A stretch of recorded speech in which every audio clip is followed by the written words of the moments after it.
What's going on, guys? My name is Joe. You can find me everywhere online as Tattoo Theist. We're going to be talking about why the Sabbath was moved from Saturday to Sunday.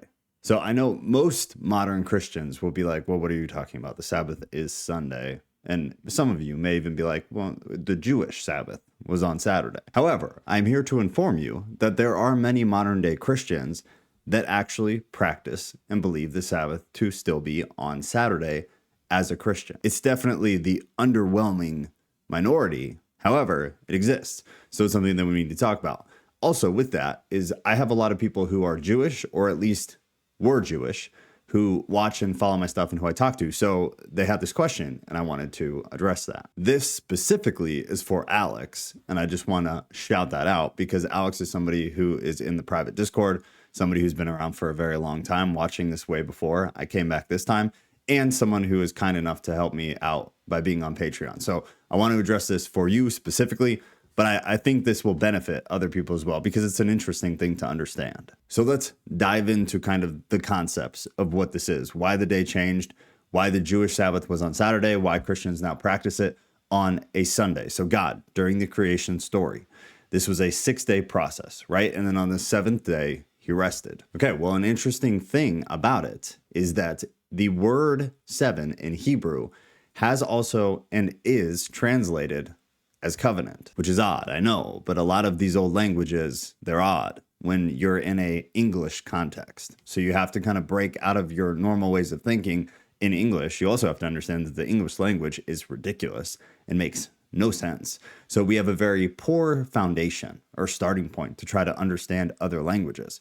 But that is the thing. So in Hebrew, covenant and 7 oftentimes translated the same way. And some of the thought process around this is that, so God created the animals, right? Nearing the end of the creation story. And then that last day, he created us. He created humans.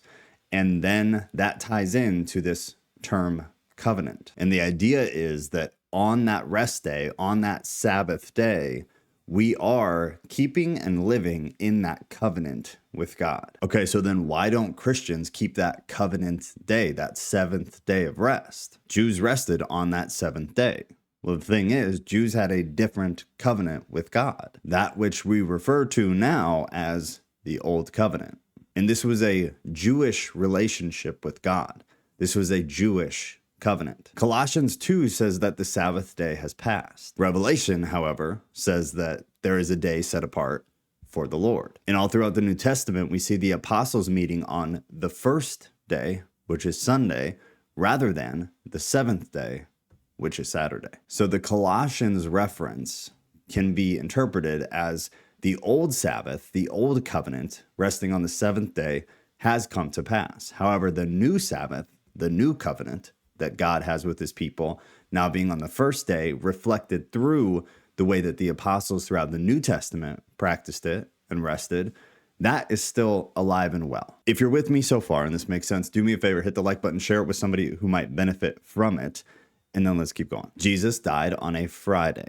Jesus then rose on a Sunday, being the first day.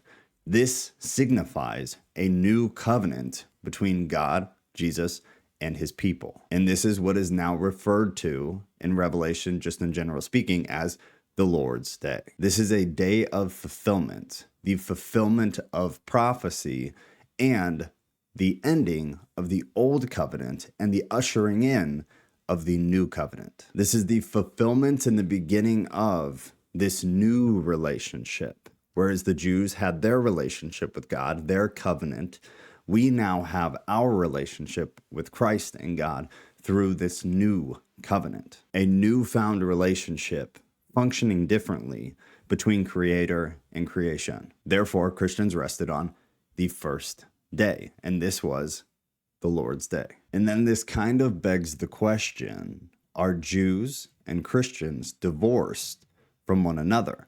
And the answer is very simple. It depends on who you ask. If you ask Jewish people, current Jewish people, modern day Jews, they're going to say that there is a divorce.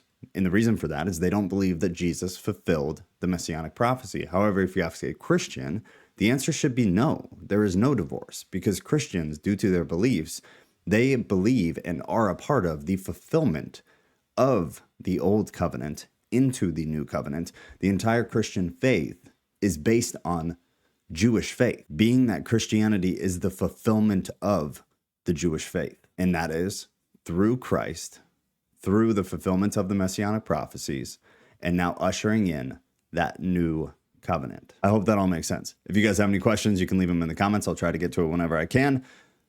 I love you.